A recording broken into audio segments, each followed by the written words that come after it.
The dark space around Earth was filled with enemy ships. Hundreds of them floated like deadly stars, their crystal hulls catching the light from the sun. Each ship was the size of a city, bristling with weapons that could crack planets in half. The Zephyrian Empire had arrived, and they had come to destroy humanity. Admiral Kexthor stood on the bridge of his flagship, watching Earth through the massive viewing screen. The blue and green planet looked so small and helpless. His forearms were crossed behind his back, and his scaled face showed no emotion. He had done this 847 times before. 847 worlds had fallen to his fleet. Earth would be number 848. "Begin the attack," he ordered. His voice was cold and final. The first wave of plasma bolts lit up the darkness. Earth's defense stations, small metal structures orbiting the planet, exploded one by one. Bright flashes marked their deaths. The humans had tried to build a wall around their world, but it was made of paper compared to Zephyrian weapons. On Luna Base Alpha, Captain Jake Morrison watched his screens with growing horror. The numbers were bad. Very bad. "Amy, how many stations do we have left?" he asked his tactical officer. Lieutenant Amy Richardson's fingers flew over her controls. Her face was pale in the blue light of the displays. 17 out of 60, sir. We're losing them fast." Morrison felt his stomach twist. He had known this day would come. Everyone had known. The Zephyrians had been moving through human space for months, destroying colony after colony. Earth was the last stand, and it was not going well. "Sir," Amy called out, her voice shaking, "I'm getting strange readings from Sector 7. Before Morrison could respond, Dr. Ben Carter burst into the command center. The old scientist's white hair was messy, and his lab coat was covered in coffee stains. "Jake, you need to see this. Something's happening out there. Something impossible." On the main screen, a new ship appeared. It simply materialized in the space between the human defense line and the Zephyrian fleet. One moment there was nothing. The next moment there was a ship. Morrison stared at it. The ship was sleek and dark, shaped like a knife cutting through space. It was maybe half the size of a Zephyrian cruiser, but something about it made his skin crawl. The hull seemed to absorb light rather than reflect it, and strange energy patterns danced along its surface. "Is that one of ours?" Amy whispered. "I don't think so," Morrison replied. He had seen every human ship design in the fleet. This was not one of them, but it looked human, sort of. The basic shape was familiar, but everything else was wrong. Too advanced, too alien. Admiral Kexthor was also staring at the newcomer. His yellow eyes narrowed as his sensors analyzed the strange vessel. The readings made no sense. The ship was giving off more energy than some of his battleships, but it was tiny compared to them. "What is that thing?" he growled. "Unknown, Admiral," his science officer replied. "The design appears to be human, but the technology—" The officer's voice trailed off. "The technology does not match anything in their known capabilities." Before Kexthor could respond, every communication channel in both fleets crackled to life. A human voice, calm and steady, spoke into the silence. "This is Captain Ryan Blake of the Terran vessel Horizon's Edge. Withdraw from this system immediately."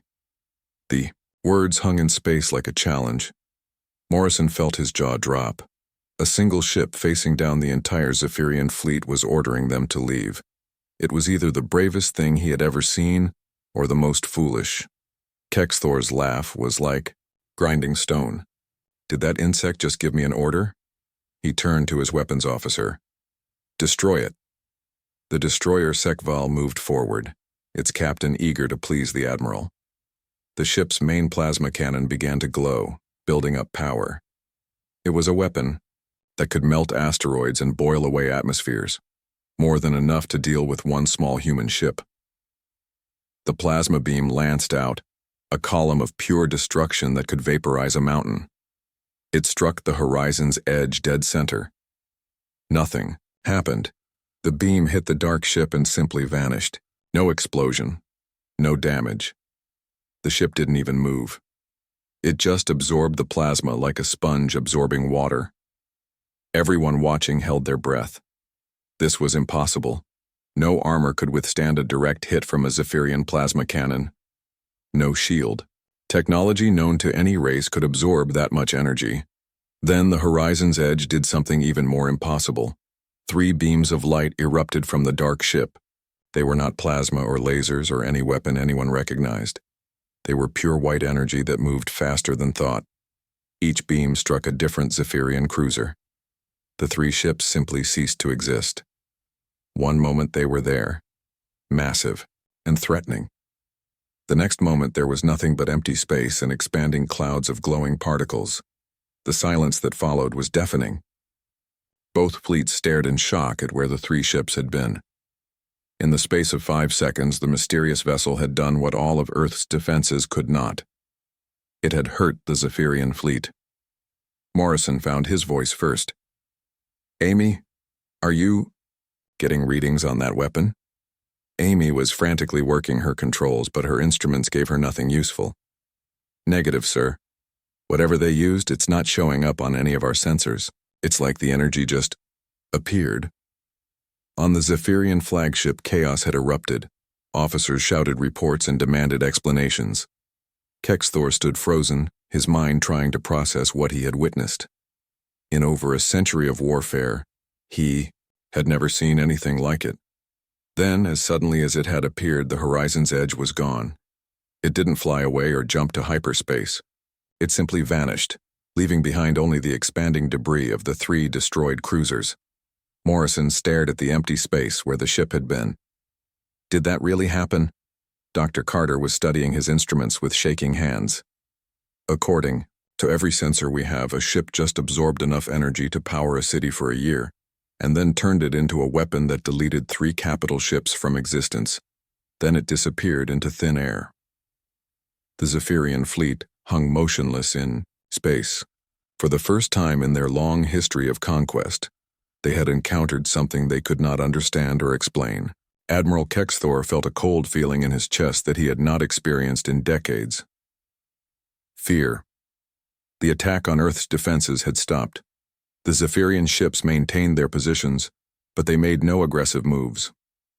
Officers on both sides tried to make sense of what they had seen, but sense was in short supply. Captain Morrison looked around his command center at the faces of his crew. They all wore the same expression of stunned disbelief. In the space of minutes, everything had changed. The hopeless battle for Earth had become something else entirely, something involving forces that neither side understood. "Sir," Amy said quietly, "what do we do now?" Morrison had no answer. How do you plan for the impossible? How do you fight or flee from something that appears and disappears at will? How do you make sense of a weapon that turns physics into a suggestion? In the darkness of space, the debris from the 3 destroyed Zephyrian ships continued to drift outward, glowing faintly in the light of distant stars. It was the only proof that the horizon's edge had been real at all. 3 days had passed since the strange ship disappeared. The Zephyrian fleet still hung in space around Earth, but they had not fired a single shot. Admiral Kexthor stood in his private chambers, staring at the reports scattered across his metal desk. Each one told the same impossible story. One human ship had appeared from nowhere. It had absorbed a direct hit from their most powerful weapon. It had destroyed 3 cruisers with unknown technology. Then it had vanished without a trace. The door to his chamber opened with a soft hiss. His aide, a young officer named Tekmor, entered and bowed low. "Admiral, the Emperor wishes to speak with you." Kexthor felt his scales tighten. Emperor Zaltek did not make casual calls. "Put him through." The holographic image of the Emperor filled the center of the room. Zaltek was ancient, even by Zephyrian standards. His scales had turned silver with age, and his eyes held the wisdom of someone who had ruled for 3 centuries. But today those eyes also held something else: anger. "Explain to me, Admiral, how a single human vessel destroyed 3 of my ships and then disappeared." Kexthor chose his words carefully. "Your Majesty, we are still investigating. The ship used technology we have never encountered before. Our scientists believe it may have been some kind of experimental prototype." "A prototype?" The Emperor's voice was dangerously quiet. You are telling me that the humans, who we considered barely capable of spaceflight, have developed weapons that can defeat our best ships? We do not know for certain, Your Majesty. The ship appeared to be human in design, but the technology was far beyond anything in their known capabilities. The Emperor was silent for a long moment. When he spoke again, his words sent a chill through Kexthor's body. You will not attack Earth until we understand what we are dealing with. I am sending scientist Veltar to study this incident. You will give him full cooperation. The hologram flickered and died. Kexthor stood alone in his chamber, feeling very small despite his massive size. In 800 years of conquest, the Empire had never paused an invasion because of one ship. Never.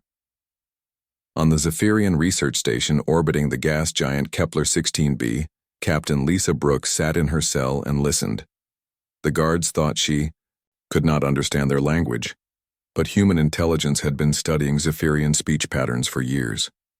She understood enough. They were afraid. Through her small window, she could see the ships of the research fleet. Scientists and analysts had been arriving for days, all talking about the same thing. A mysterious human ship that had appeared at Earth and done the impossible. The door to her cell opened and two guards entered. They wore the dark armor of the Imperial Intelligence Service. Behind them walked a creature that made Lisa's skin crawl. Scientist Veltar was thin even by Zephyrian standards, with pale scales and eyes that seemed to look right through her. Captain Brooks, Veltar said in perfect English, I believe you can help us understand what happened at your homeworld. Lisa stared at him without speaking. She had been trained to resist interrogation. Veltar smiled, showing rows of sharp teeth. I am not here to torture you, Captain. I am here because I believe your people have developed something that threatens the very fabric of space and time. If I am correct, it threatens your people as much as it threatens us. Despite herself, Lisa felt curious. What do you mean? Veltar activated a holographic display. It showed the space around Earth, with the positions of both fleets marked in different colors. Watch what happens when your mysterious ship arrives. The display showed the horizon's edge materializing between the fleets. Lisa watched herself, seeing the ship for the first time through enemy sensors. Even their advanced equipment could barely track it. Notice the quantum distortions, Veltar said, pointing to strange patterns in the display. Your ship is not operating in normal space-time. Our instruments detected temporal anomalies. It exists in multiple time streams simultaneously. Lisa frowned. That's impossible. Yes, Veltar agreed.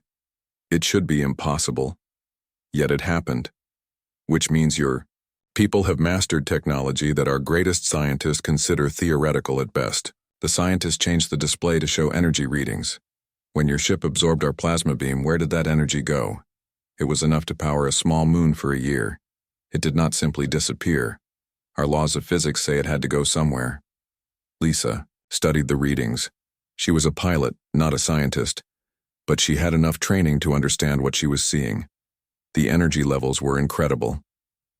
Then your ship released that same energy as a weapon, Veltar continued, but not as plasma or particles or any form of energy we recognize. It was something else entirely, something that could unmake matter at the quantum level. The display showed the 3 Zephyrian cruisers being destroyed. Lisa watched them simply cease to exist, their atoms scattered to the solar wind. This is why we have stopped our attack, Veltar said. Not because we fear one ship, but because we fear what that ship represents. If humans have this technology, then everything we know about warfare has changed. Back on Earth, Dr. Ben Carter worked alone in his laboratory. The walls were covered with calculations and sensor readings from the encounter.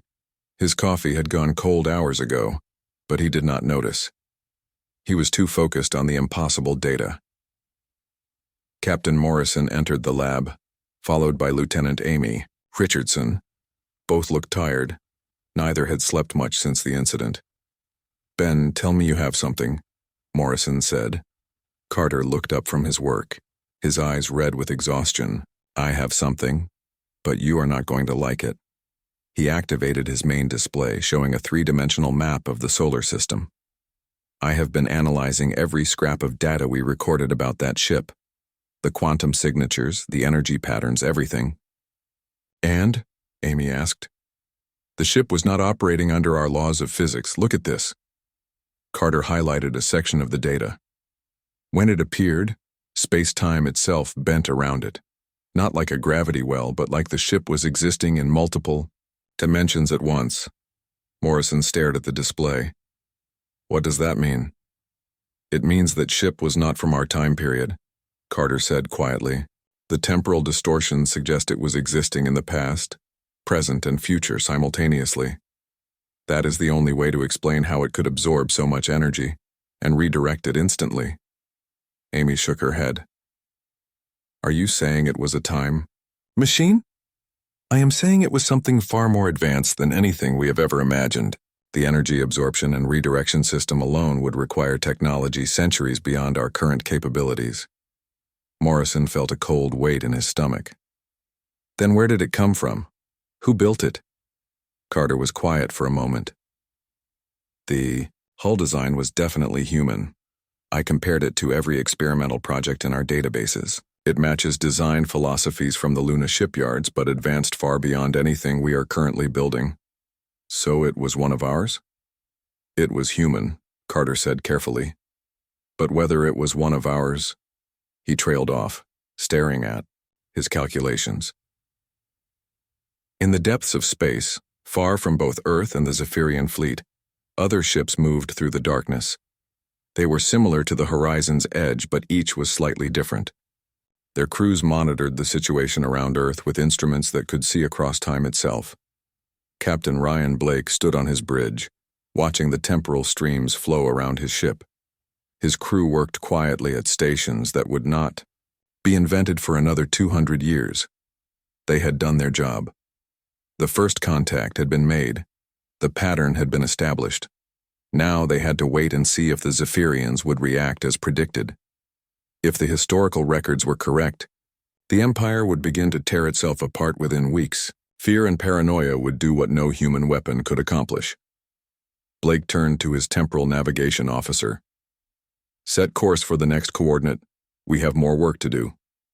The ship slipped between moments, existing everywhere and nowhere, at once.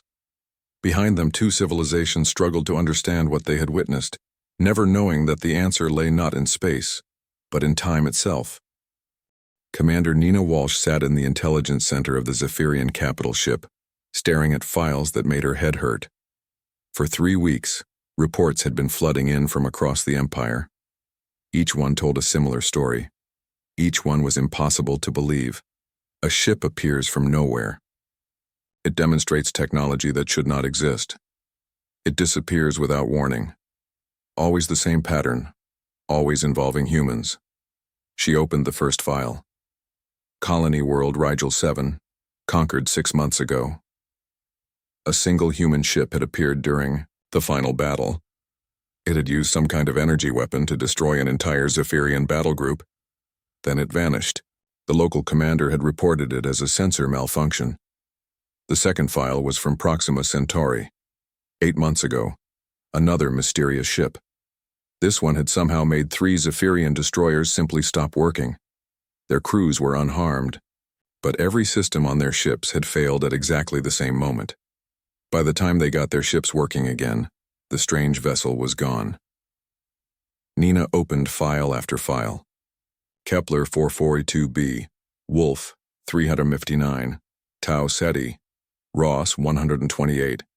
The same story repeated across 23 different star systems, always during major Zephyrian military operations, always involving human targets.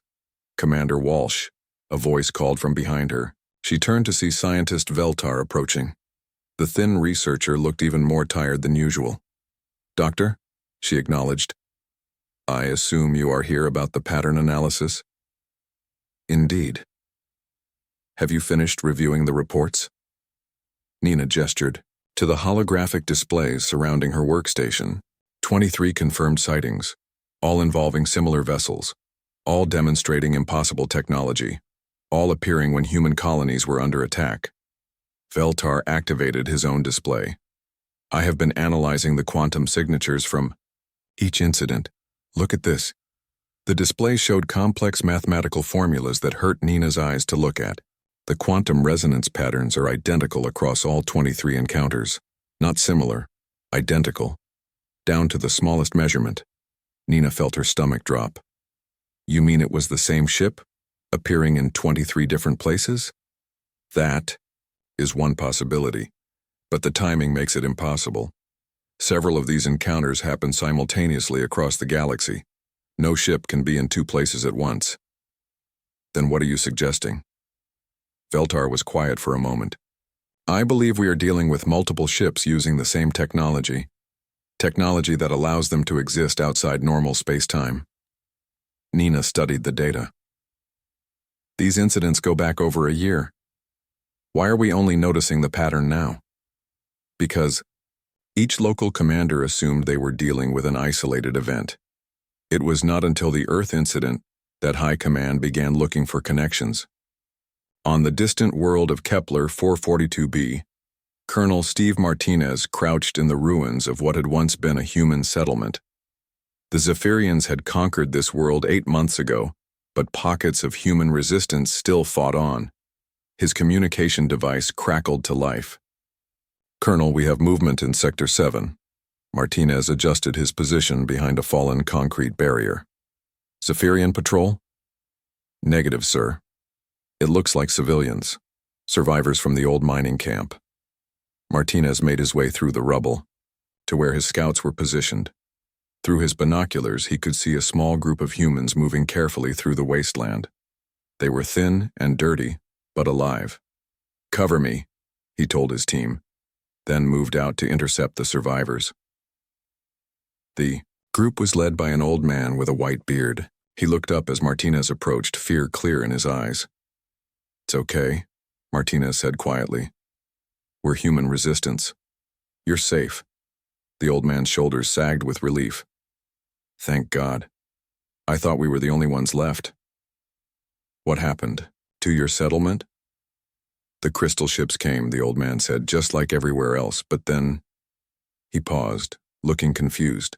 Something else happened. Another ship appeared. Martinez felt his pulse quicken. What kind of ship? Human design, but different. Dark, sleek. It fought the crystal ships and won, destroyed 3 of them in seconds. Then it just disappeared. When did this happen? 8 months ago.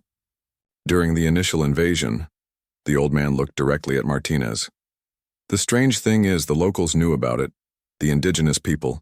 They had stories about guardian ships that appear when their world is threatened. Martinez frowned.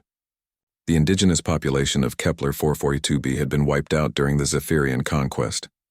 What kind of stories? Before they died, some of them spoke to us. They said their ancestors carved pictures in the sacred caves, pictures of ships that looked just like the one that saved us. Later that day, Martinez led a team to the cave system the survivor had described. The Zephyrians had not bothered to explore these remote areas. They were focused on the populated regions and resource extraction sites. Inside the largest cave, ancient carvings covered the walls. Most showed scenes of daily life from a civilization that was thousands of years old. But in the deepest chamber, Martinez found what he was looking for. Carved into the stone wall was an image of a sleek, dark ship. It was surrounded by primitive representations of explosions and destroyed enemies. Below it, symbols that Professor Kevin Hughes would later translate as Sky Guardian and Protector from the Void. These carvings are at least 3,000 years old, Hughes said when Martinez transmitted the images to Earth. The xenoarchaeologist was one of the few experts still alive after the Zephyrian attacks. But the ship design, it matches the quantum signatures from the modern sightings. Dr. Ben Carter, monitoring the transmission from his laboratory, felt a chill run down his spine. Kevin, are you saying these ships have been appearing for thousands of years? That's exactly what I'm saying. I've been reviewing archaeological data from other worlds that have reported mysterious ship sightings. Similar carvings exist on at least 7 different planets, all showing the same basic ship design, all created by civilizations that had no contact with each other. Back in Zephyrian space, Commander Walsh was receiving the same disturbing intelligence. Her agents had found similar evidence on multiple conquered worlds. Ancient drawings, primitive sculptures, and oral traditions all describing ships that matched the modern encounters. She called scientist Veltar to her office. "Doctor, I need you to look at something." She showed him the archaeological evidence. Images from dozens of worlds, spanning thousands of years, all showing variations of the same mysterious vessel. Veltar studied the data with growing alarm. "This changes everything. These ships are not some new human secret weapon. They represent a pattern of intervention that spans millennia. But who is piloting them? If they are human ships, how have humans been operating advanced technology for thousands of years?" "Perhaps they are not operating in our timeline," Veltar said quietly. "Perhaps they come from a time when humans have mastered technologies we cannot imagine." Nina felt her world shifting. "You're talking about time travel." "I am talking about the only explanation that fits all the evidence. Ships from humanity's future appearing throughout history to influence events." On Earth, Captain Morrison was receiving the same intelligence briefings. The pattern was becoming clear, and it was terrifying in its implications. "If these ships are from our future," Lieutenant Amy Richardson said, "then that means we survive the Zephyrian invasion." Dr. Carter nodded slowly. "Not just survive. According to this data, we eventually become advanced enough to master time travel and deploy it across galactic history." Morrison stared at the evidence spread across his desk. Ancient carvings, modern sensor readings, and quantum signatures that defied explanation. But why? Why would future humans send ships back in time? "Maybe," Carter said thoughtfully, "they're not trying to change history. Maybe they're trying to ensure it happens exactly as it's supposed to." In the deepest levels of the Zephyrian capital ship, Emperor Zalthek received the final intelligence report. His ancient hands shook as he read about ships that had been appearing for thousands of years. Ships that seemed to predict and counter every major Zephyrian military operation. The humans were not just fighting a war. They were fighting a war across time itself. And if the archaeological evidence was correct, they had been preparing for this conflict for millennia. The Emperor felt something he had not experienced in centuries of conquest. True fear. Not fear of defeat, but fear of an enemy that could strike from any point in history. An enemy that might know the outcome of every battle before it was fought. He activated his communication system and sent orders across the Empire. Every ship, every weapon, every resource. The war against humanity had just become a fight for the survival of the Zephyrian civilization itself. Emperor Zalthek stood in the center of his throne room, surrounded by holographic displays showing the entire Zephyrian Empire. 847 conquered worlds spread across the galaxy like glowing jewels. For 3 centuries, he had built this empire one world at a time. Now, for the first time in his long life, he feared it might all be lost. "Report," he commanded. General Patricia Lewis stepped forward. She was one of his most trusted commanders, a veteran of over 200 planetary conquests. Today, her usually confident demeanor was shaken. "Your Majesty, we have confirmed mysterious ship sightings on 31 worlds in the past month, alone. Our intelligence suggests these incidents are coordinated. The humans appear to be gathering information about our military capabilities across the entire empire." Zalthek's claws scraped against the metal of his throne. 31 worlds, in 1 month. He turned to face the displays showing his empire. If they can appear anywhere at any time, then nowhere is safe. "Your Majesty," General Lewis said carefully, "perhaps we should consider that these ships might not represent an immediate threat. They have had multiple opportunities to cause significant damage, but they seem focused on observation rather than destruction." The Emperor's eyes blazed with anger. "Observation? They destroyed 9 of our ships at Earth. They have made our commanders across the galaxy look like fools. They have technology that makes our greatest weapons appear primitive." His voice rose to a roar. "This is not observation, General. This is preparation for war." Over the following weeks, the Emperor's paranoia spread through the Empire like a disease. Resources that had been used to maintain conquered worlds were suddenly redirected to military production. Factories that made civilian goods were converted to produce weapons and armor. Colonial governors found their budgets slashed as funds flowed to the war effort. On the industrial world of Vega Prime, workers in the crystal refineries watched in confusion as their facilities were shut down. The crystals they had been mining for construction materials were now being sent to weapons factories. Food shipments from agricultural worlds were reduced to pay for more soldiers. Administrator Keltos tried to maintain order as his world descended into chaos.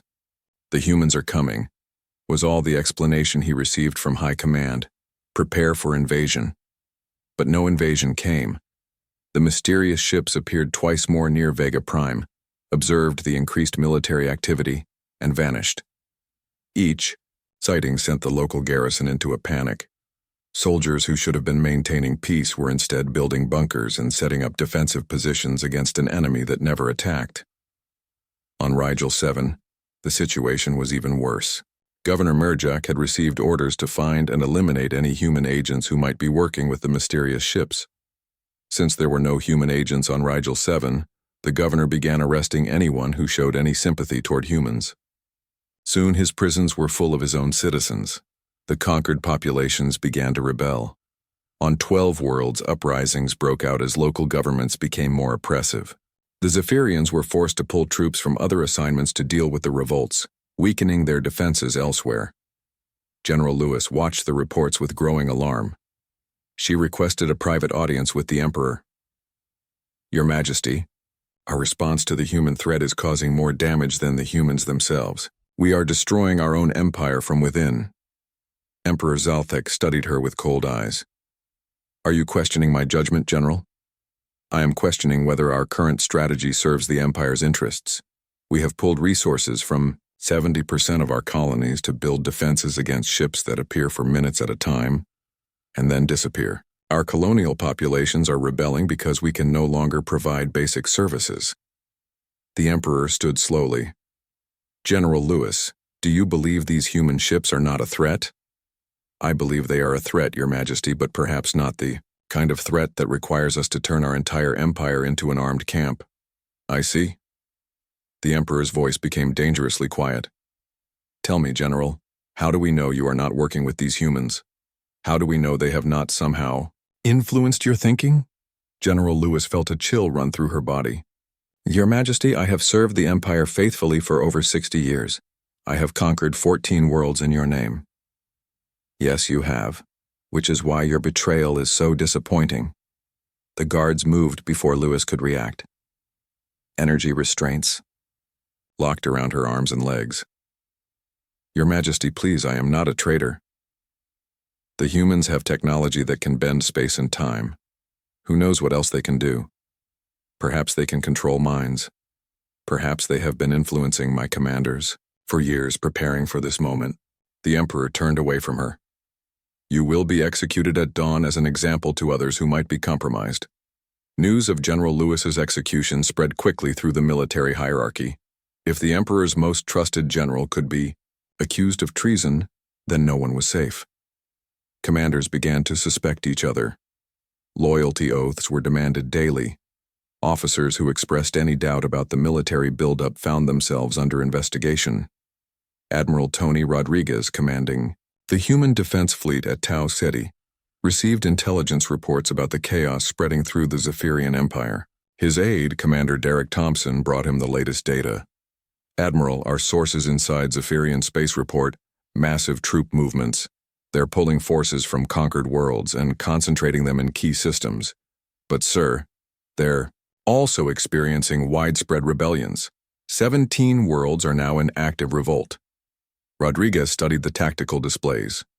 "They're tearing themselves apart. The question is whether we can take advantage of it."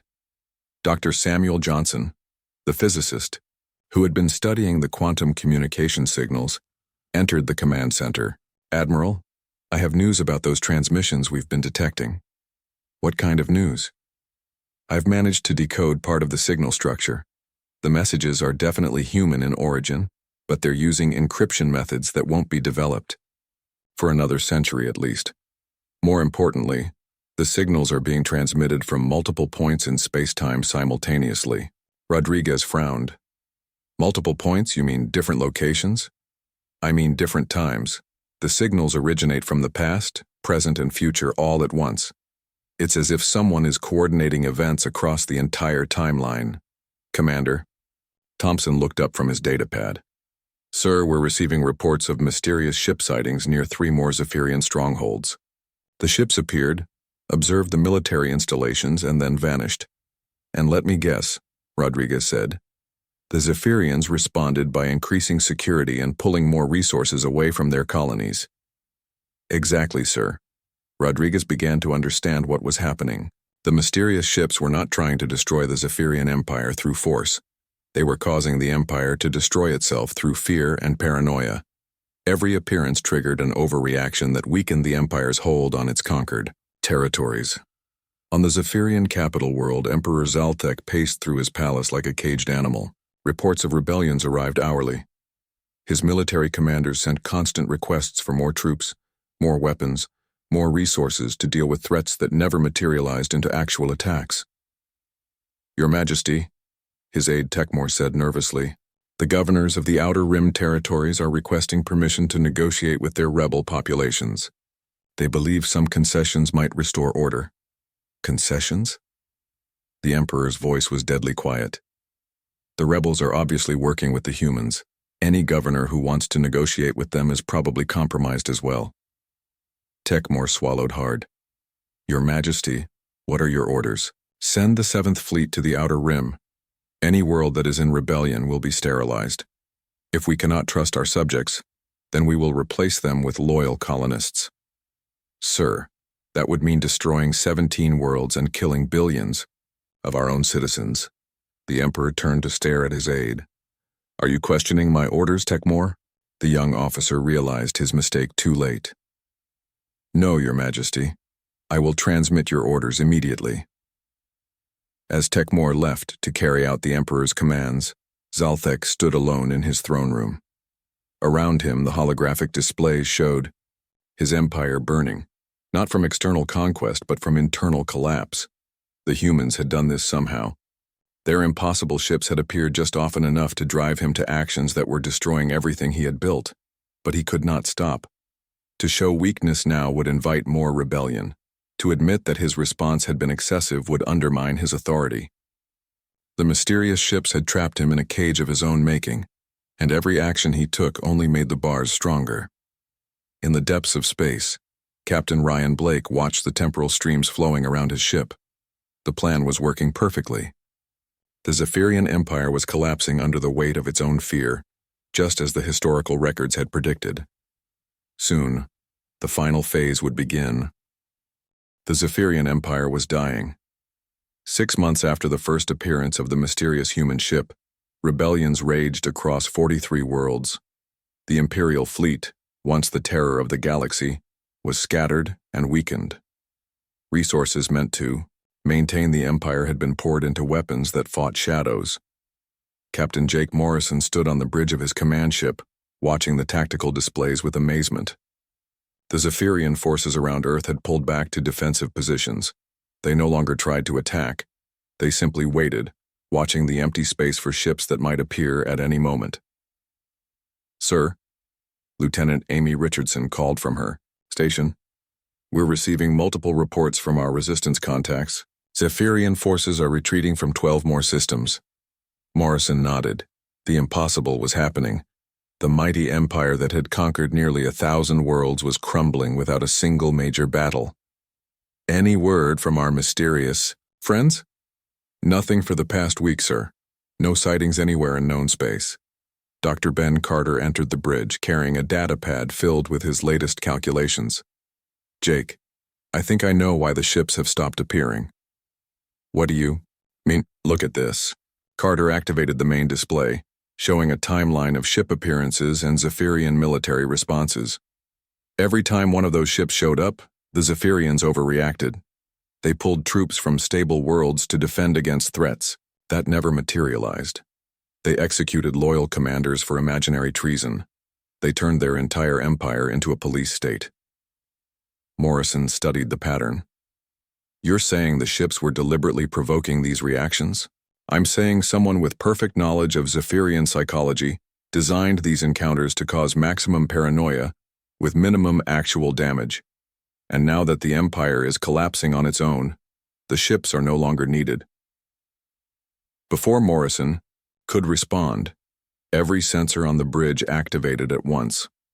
Space around Earth began to ripple like water. Not one ship appeared this time, but 7. They materialized in perfect formation, their dark hulls reflecting no light. "This is Captain Ryan Blake of the Terran vessel Horizon's Edge," came the familiar voice on all communication channels. "I request permission to speak with Admiral Morrison and Dr. Carter in person." Morrison felt his heart racing. After months of mystery, they were finally going to get answers. "This is Admiral Morrison.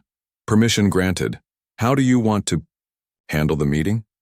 We will transport you to our ship using our own systems. You will not be harmed." Before Morrison could ask how that was possible, he felt a strange, tingling sensation. The bridge around him began to fade, replaced by something that took his breath away. He found himself standing in a chamber that looked both familiar and alien. The basic design was clearly human, but the technology was centuries beyond anything he had ever seen. Displays showed information in ways that made his eyes hurt to look at directly. The air itself seemed to hum with power. Dr. Carter materialized beside him, looking equally stunned. "This is impossible," the scientist whispered. "The energy requirements alone." "Welcome aboard the Horizon's Edge," said a voice behind them. They turned to see a man approaching. He looked human, but something about him was different. His eyes held a depth that spoke of experiences beyond anything Morrison could imagine. He wore a uniform that was recognizably human military, but the design was unlike anything in current service. "I am Captain Ryan Blake," the man said. "And yes, Dr. Carter, this should be impossible by your current understanding of physics." Morrison found his voice. "Who are you? Where did you come from?" Blake gestured for them to follow him to what appeared to be an observation deck. Through the transparent walls, they could see Earth hanging in space below them, beautiful and blue and alive. "The answer to your first question is simple. We are human. The answer to your second question is more complicated." Blake paused, seeming to choose his words carefully. "We come from your future, specifically from a timeline approximately 230 years from now." Carter stared at him. "Time travel? That's what this is all about?" "Time travel is a crude description, but accurate enough. We exist in multiple temporal states simultaneously, which allows us to appear and disappear as needed." Morrison's mind reeled. "But why? Why come back? Why help us fight the Zephyrians?" Blake's expression grew serious. "Because in our timeline, humanity not only survived the Zephyrian invasion, we thrived. We became the dominant power in this galaxy. But that only happened because certain events occurred in a specific way." "You're talking about a paradox," Carter said. "You came back to ensure your own timeline exists." "Exactly. Without our intervention, the Zephyrian Empire would have destroyed Earth and scattered humanity across the galaxy as slaves. We came back not to change history, but to ensure it happened correctly." Blake led them to another section of the ship, where displays showed the current state of the Zephyrian Empire. Morrison watched in fascination as the tactical readouts showed the collapse happening in real time. "We studied Zephyrian psychology for decades," Blake explained. "They are a proud species convinced of their own superiority. Their greatest weakness is their inability to admit when they are wrong. Once they committed to seeing humanity as an existential threat, they could not back down without losing face." "So you made them afraid," Morrison said, understanding finally, dawning on him. "We gave them just enough evidence to convince them that humanity possessed impossible weapons. Their own paranoia did the rest. Every appearance of our ships triggered responses that weakened their empire. They pulled troops from stable worlds to defend against attacks that never came. They executed loyal officers for crimes that never happened. They turned their citizens against them with increasingly harsh policies." A new voice spoke from behind them. "The irony is beautiful, isn't it? They turned to see a woman approaching. She wore the same advanced uniform as Blake, and her confident bearing marked her as a command officer. Captain Elena Foster, Blake, said by way of introduction. My second in command. Elena has been coordinating our operations across 17 different time streams. Foster smiled. The Zephyrians conquered nearly 1,000 worlds through superior military force. But they never learned to conquer themselves. Their own fear became their greatest enemy. Morrison looked out at the displays showing the collapsing empire. So this is how it ends? Not with a great battle, but with the Zephyrians destroying themselves? This is how it ends, Blake confirmed. Within 6 months, the empire will fragment into dozens of smaller states. Some will try to maintain their holdings, but without central coordination, they will fall to local rebellions. Others will simply abandon their conquered territories and retreat to their core worlds. And humanity? Humanity will survive. More than survive.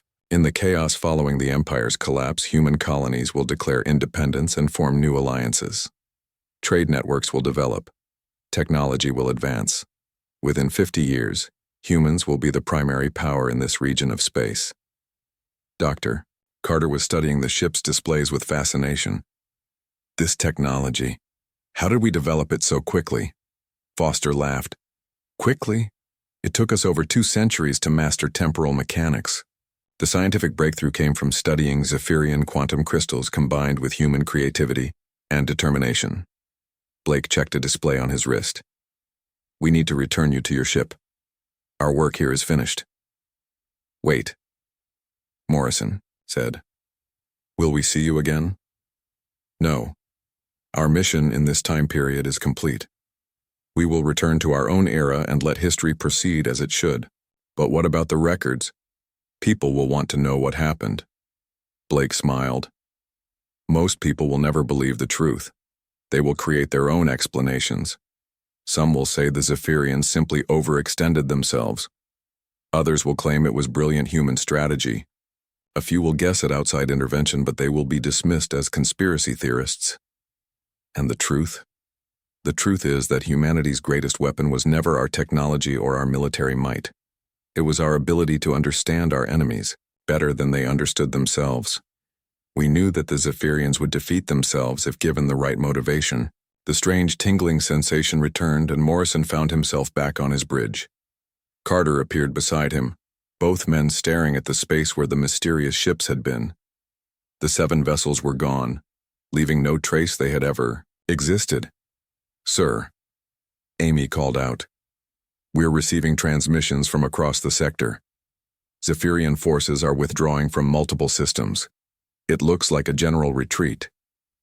Morrison watched the tactical displays as the mighty empire that had threatened all of humanity simply melted away. Ships that had terrified entire worlds turned and fled back to their core territories.